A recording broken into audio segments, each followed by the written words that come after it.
জুলাই অভ্যুত্থানের কারণে বিএনপি ক্ষমতায় এসেছে, অথচ এখন ফ্যাসিস্ট আওয়ামী লীগের মতো আচরণ করছে বলে অভিযোগ করেছেন এনসিপির আহ্বায়ক নাহিদ ইসলাম। রাজধানীতে ন্যাশনাল ওলামা অ্যালায়েন্সের আলোচনা সভায় তিনি এসব কথা বলেন। এ সময় প্রাবন্ধিক ও গবেষক ফরহাদ মাজহার বলেন, যারা মুক্তিযুদ্ধ ও বাংলাদেশ রাষ্ট্রের বিরোধিতা করেছিল তাদের সাথে এনসিপির জোট করা দুঃখজনক। মিজান শাহজাহানের রিপোর্ট। জুলাই আন্দোলনে মাদ্রাসা শিক্ষার্থীদের অবদান নিয়ে এনসিপির সহযোগী সংগঠন ন্যাশনাল ওলামা অ্যালায়েন্সের আয়োজন রক্তাক্ত জুব্বা।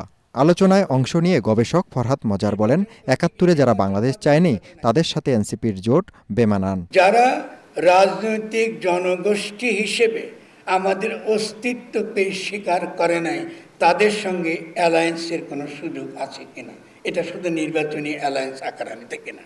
খেলাফত মজলিসের আমির মামুনুল হক ঐক্য ধরে রাখার তাগিদ দিয়ে বলেন, বিএনপি জুলাইয়ের বিরুদ্ধে অবস্থান নিলে নিজেরাই হারিয়ে যাবে।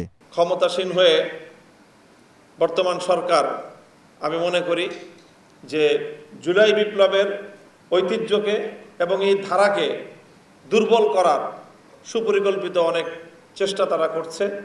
এই চেষ্টাটা এটা তাদের জন্যই সবচেয়ে বেশি আত্মঘাতী হবে, কারণ এই সরকার এটা আওয়ামী লীগের প্রশ্রয়ে বাংলাদেশে টিকতে পারবে না।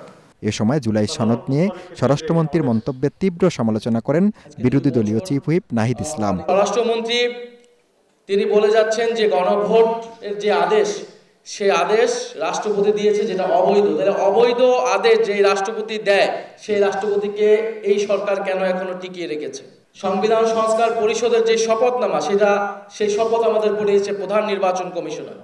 ফলে সেটা যদি সংবিধান বিরোধী হয়, প্রধান নির্বাচন কমিশনার সংবিধান বিরোধী কাজ করেছে, তাকে বিচারের আওতায় নেওয়ার জন্য সরকারের ভূমিকা বা সরকারের উদ্যোগ নেওয়া উচিত। সংস্কারের দাবি আদায়ে রাজপথে কঠোর আন্দোলন গড়ে তোলার হুঁশিয়ারিও দেন নাহিদ ইসলাম। মিজান শাহজাহান, এটিএন বাংলা, ঢাকা।